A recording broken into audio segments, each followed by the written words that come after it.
Movie की शुरुआत 1944 में उत्तरी प्रशांत महासागर के एक आइलैंड से होती है, जहां पर वर्ल्ड वॉर 2 में लड़ाई करने के दौरान प्लेन की क्रैश होने की वजह से दो फाइटर पायलट आकर गिरते हैं। ये दोनों एक दूसरे के दुश्मन होते हैं, इसीलिए उतरते ही एक दूसरे पर गोलियां चलाने लगते हैं। इसके बाद इसमें से एक फाइटर वहां से भागने लगता है। उसको मारने के लिए दूसरा फाइटर भी उसके पीछे पीछे दौड़ने लगता है। जंगल में भागते हुए दोनों एक माउंटेन टॉप पर पहुंच जाते हैं। वे दोनों जब वहाँ पर लड़ रहे होते हैं तभी उन दोनों को वहाँ पर एक बहुत ही बड़ा क्रीचर दिखाई देता है जो कॉन्ग था। इतने बड़े जायंट क्रीचर को देखकर वे दोनों बहुत बुरी तरह से डर जाते हैं। इसके बाद यहाँ पर मूवी का सीन 1973 में शिफ्ट होता है और हमें मोनार्क का ऑफिस दिखाया जाता है। इसके बाहर बहुत सारे लोग मोनार्क को बंद कराने के लिए प्रोटेस्ट कर रहे थे। मोनार्क ऑर्गेनाइजेशन को पृथ्वी पर पाए जाने वाले जायंट क्रीचर के बारे में पता लगाकर और उनको खत्म करके लोगों को सेफ रखने के लिए एस्टेब्लिश्ड किया गया था, लेकिन अब वे लोग मोनार्क को बंद करवाने के लिए प्रोटेस्ट कर रहे थे। इसके बाद हम मोनार्क ऑर्गेनाइजेशन के हेड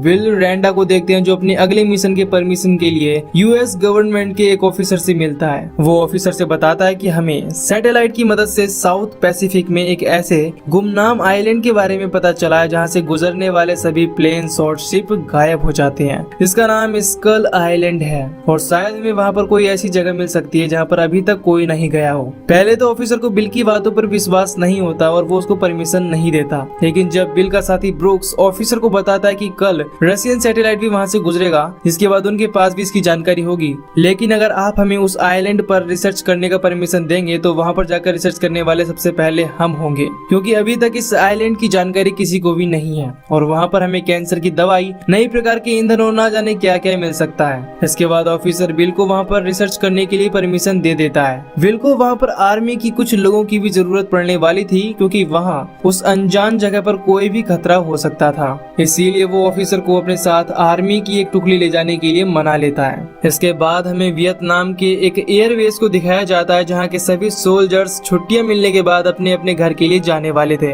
लेकिन तभी कर्नल पैकर्ड को जनरल का कॉल आता है और उनको बिल के नए रिसर्च प्रोजेक्ट के बारे में बताया जाता है। इसके बाद कर्नल पैकर्ड भी अपने सोल्जर के साथ उस ऑपरेशन पर जाने के लिए तैयार हो जाते हैं। अब बिल को अपने इस ऑपरेशन पर कुछ खास एक्सपर्ट लोगों की जरूरत पड़ने वाली थी। उसे इस गुमनाम आइलैंड पर जाने के लिए एक बेस्ट एक्सपीरियंस्ड खोजी की जरूरत थी, इसीलिए वो सबसे पहले जेम्स से मिलता है, जो अपनी खोजी काम में माहिर होता है। James British special air service captain भी रह चुका होता है, लेकिन अब वो अपने काम को छोड़ चुका है। विल उसे अपने साथ ले जाने के लिए एक बहुत ही अच्छा ऑफर देता है, लेकिन जेम्स विल से 5 गुना ज्यादा दाम लेता है और उसके साथ जाने के लिए तैयार हो जाता है। विल को वहाँ पर एक एक्सपर्ट फोटोग्राफर की भी जरूरत पड़ने वाली थी, जिसके लिए वो मेसन को चुनता है। मेसन भी वहाँ पर जाने के लिए तैयार हो जाती है, क्योंकि वो देखना चाहती थी कि आखिर उस आइलैंड पर है क्या। इसके बाद आर्मी और बाकी सभी लोग ऑपरेशन पर जाने के लिए इकट्ठा हो जाते हैं। इसके बाद इन सभी लोगों को बताया जाता है कि हम लोग एक गुमनाम आइलैंड पर जा रहे हैं और हमारा मिशन है उस आइलैंड की सतह के नीचे क्या है ये पता लगाना। इनको आगे बताया जाता है कि हम वहाँ पर कुछ साइंटिफिक इंस्ट्रूमेंट गिराएंगे, जिससे वहाँ पर होने वाली वाइब्रेंस से आइलैंड की सतह को मापने में मदद मिलेगी।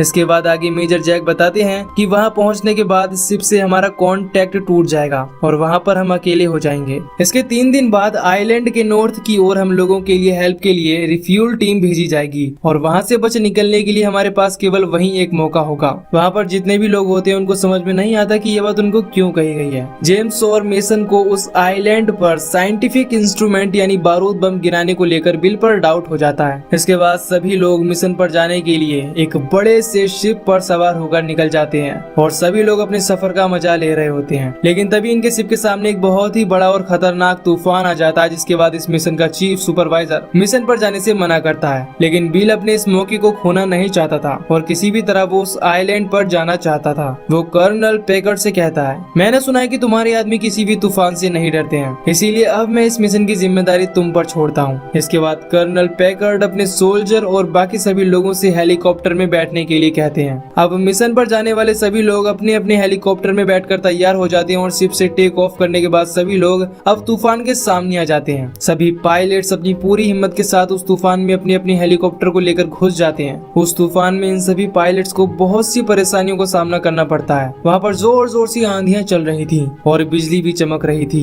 लेकिन कैसे भी करके सभी पायलट्स पूरी सेफ्टी के साथ सभी लोगों को तूफान से बचाकर बाहर ले जाते हैं। इसके बाद इन सभी के सामने आइलैंड का सबसे खूबसूरत नजारा आता है, जिसे देखकर सभी लोग हैरान होते हैं। इसके बाद रिसर्च टीम जंगल की के बीच में एक जगह उतर जाती है और वहाँ पर वो अपने पूरे सिस्टम को सेटअप कर देती है। सिस्टम को सेटअप कर देने के बाद पैकर्ड अपने लोगों से वहाँ पर चारों ओर बम गिराने के लिए बोलता है, जिससे वहाँ की सतह के नीचे के बारे में जानकारी मिल सके। सोल्जर वहाँ पर चारों ओर बम गिराना शुरू करते हैं, जिससे वहाँ पर होने वाली हलचल से जंगल के सभी जानवर इधर उधर भागने लगते हैं। जब ब्रुक्स रीडिंग को चेक करता है तो पाता है कि इस आइलैंड के नीचे की सतह की जमीन पूरी तरह से खोखली है। ये जानकर बिल बहुत ही खुश हो जाता है, लेकिन तभी यहाँ जंगलों में हो रहे बड़े बड़े धमाकों से परेशान होकर कॉन्ग इनके हेलीकॉप्टर्स पर अटैक कर देता है और उन सभी हेलीकॉप्टर्स को एक एक करके तोड़कर फेंकने लगता है। इसमें बहुत सारे सोल्जर्स भी मारे जाते हैं। जब ये लोग कॉन्ग को देखते हैं तो उनको अपनी आंखों पर यकीन नहीं होता। उनको समझ में नहीं आता कि ये एक बंदर है या कोई गोरिल्ला, क्योंकि उन लोगों ने इससे पहले अभी तक इतने बड़े किसी भी जानवर को नहीं देखा था। इसके बाद कर्नल अपने लोगों से कॉन्ग को घेर कर उस पर चारों ओर से फायरिंग करवाना शुरू कर देते हैं। इससे कॉन्ग और भी गुस्सा हो जाता है, जिसके बाद अब वो पूरी तरह से हेलीकॉप्टरों को तोड़ने लगता है और देखते ही देखते एक एक करके सभी हेलीकॉप्टर क्रैश हो जाते हैं और बहुत सारे सोल्जर मारे भी जाते हैं। कर्नल यह नजारा देखकर अब कॉन्ग को जान से मारने का डिसाइड करता है। कॉन्ग भी एक तेज दहाड़ के साथ वहां से चला जाता है। इसके बाद बाकी सभी लोग जो जिंदा बचे होते हैं वो लोग एक दूसरे से कांटेक्ट करने की कोशिश करते हैं और नॉर्थ की ओर जाने के लिए डिसाइड करते हैं, क्योंकि वहीं पर रिफ्यूलिंग टीम आने वाली थी। इसके बाद कर्नल बिल के पास जाता है और बिल के ऊपर गन तान देता है और यहाँ पर जो कुछ भी हुआ इसके बारे में पूरी सच्चाई बताने के लिए बोलता है। इसके बाद बिल बताता है कि आज से 30 साल पहले 1000 लोगों से भरी USS लॉटन शिप गायब हुई थी। उसके बारे में आपने तो सुना ही होगा। उस शिप पर मैं भी था और मैंने अपनी आंखों से एक मॉन्स्टर को देखा था जिसने सभी लोगों को मार दिया था, लेकिन केवल मैं ही वहां से जिंदा बचकर आया था। उस समय मेरे पास सबूत नहीं थे तो किसी ने भी मेरी बातों पर विश्वास नहीं किया था और अगर हमने इनको नहीं रोका तो ये पूरी मानव जाति को खत्म कर देंगे। इसके बाद बिल अपनी एजेंसी मोनार्क के बारे में बताता है, जिसका काम ऐसे ही मॉन्स्टर को खोजकर खत्म करना है। ये जानने के बाद कर्नल बिल को कुछ नहीं करता।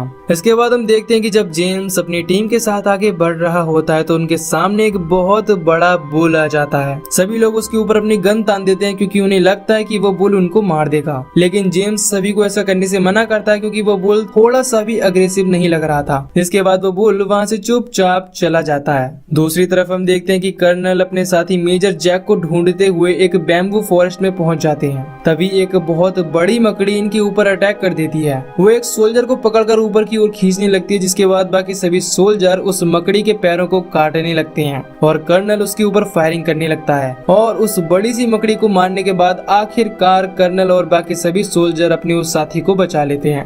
इसके बाद हम देखते हैं कि जब जेम्स और बाकी सभी लोग जंगल में आगे बढ़ रहे होते हैं तभी एक कबीले के लोग इन सभी को घेर लेते हैं। इसके बाद ये लोग अपनी सेफ्टी के लिए अपनी अपनी गन निकाल लेते हैं, लेकिन तभी यहाँ पर हैंक नाम का एक आदमी आता है जो यहाँ पर इन कबीले वालों के साथ पिछले 28 साल 11 महीने से रह रहा होता है और ये उन्हीं 2 फाइटर पायलट्स में से एक है जिनको हमने मूवी की शुरुआत में एक दूसरे से लड़ते हुए देखा था। वो इन लोगों को देखकर बहुत खुश होता है क्योंकि आज इतने समय बाद उसने अपने ही जैसे इंसानों को देखा था। वो इन लोगों को अपने साथ लेकर जाता है। अगले सीन में हम देखते हैं कि जब जैक पानी भरने के लिए नदी में जाता है तो वहाँ पर जख्मी हुआ कॉन्ग भी पानी पीने आ जाता है, जिसे देखकर वो एक चट्टान के पीछे छुप जाता है। जब कॉन्ग पानी पी रहा होता है तभी एक बड़ा सा ऑक्टोपस कॉन्ग के ऊपर अटैक कर देता है, लेकिन कॉन्ग उस बड़े से ऑक्टोपस को अपने पैरों से कुचलकर मार देता है और अपना खाना बना लेता है। इसके बाद वो वहाँ से चला जाता है। जैक अपनी आंखों के सामने ये सब देखकर बहुत ज्यादा घबरा जाता है। इसके बाद हैंक जेम्स और बाकी सभी लोगों को कबीले में ले आता है, जहाँ पर वो इन लोगों से कॉन्ग के बारे में बताता है। वो इनको बताता है कि कॉन्ग इस आइलैंड का राजा है और वो किसी को भी नुकसान नहीं पहुंचाता।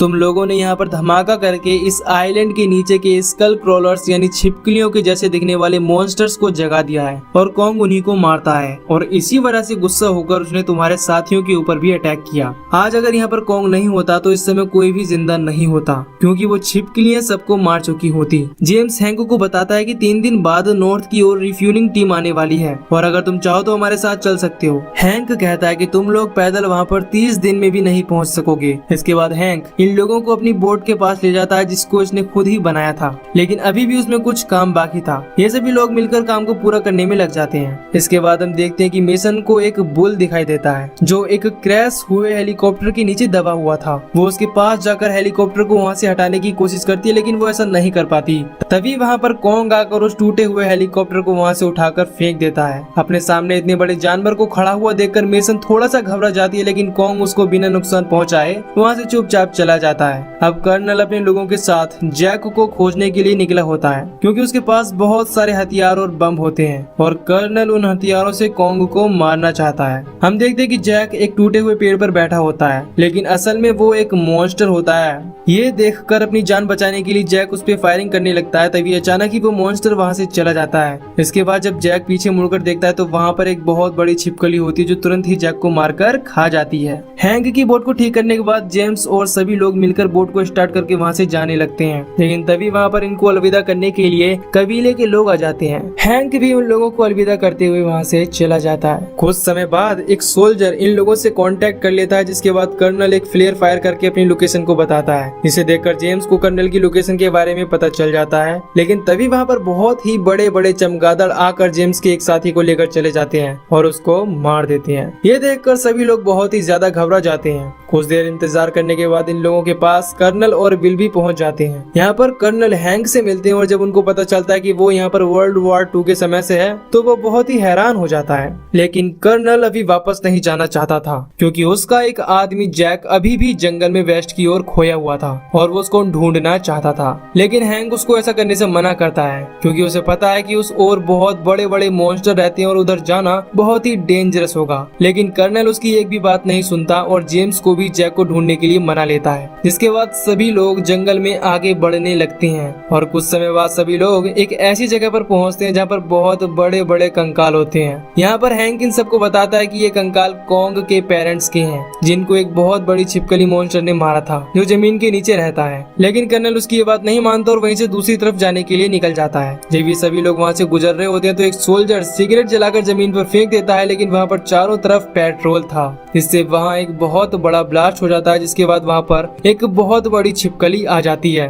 अपनी अपनी जान बचाने के लिए ये सभी लोग भागकर कंकाल के बीच में ही छुप जाते हैं। इसी बीच उस छिपकली के मुंह से एक खोपड़ी गिरती है। उसके साथ में जैक का लॉकेट देख जेम्स समझ जाता है कि इस मॉन्स्टर ने जैक को मार दिया है। जब ये सभी लोग वहाँ से भागने की कोशिश करते हैं तो वो मॉन्स्टर बिल को पकड़कर खा जाता है। इसके बाद वो मेसन का पीछा करने लगता है। उसे मारने के लिए सभी सोल्जर मिलकर उस पर मशीन गन से फायरिंग करने लगते हैं और उस पर आग भी बरसाने लगते हैं। तभी वो मॉन्स्टर एक सोल्जर पर अटैक कर देता है और उसके पास आके जहरीली गैस नीचे गिरकर ब्लास्ट हो जाती है। जिसके बाद यहाँ पर ढेर सारे बड़े बड़े चमगादड़ भी इन पर अटैक कर देते हैं। अब जेम्स हैंक से तलवार को लेकर इन सभी को एक एक करके मारने लगता है और जब वो अपने दोस्त को बचाने के लिए जाता है तभी वहाँ पर उसकी तरफ मॉन्स्टर भी आने लगता है। लेकिन समय रहते ही मेसन वहाँ पर आ जाती है और एक लाइटर जलाकर उसके सामने फेंक देती है। इसके बाद वहाँ पर फैली पेट्रोल से एक ब्लास्ट होता है और वो मॉन्स्टर उसमें जलकर मारा जाता है और फाइनली ये सभी लोग बच जाते हैं। हैंक एक बार फिर से कर्नल को समझाने की कोशिश करता है कि ये मॉन्स्टर तो सिर्फ उनमें से एक था, लेकिन अगर हम लोग अब यहाँ से वापस नहीं गए तो हम सभी लोग मारे जाएंगे।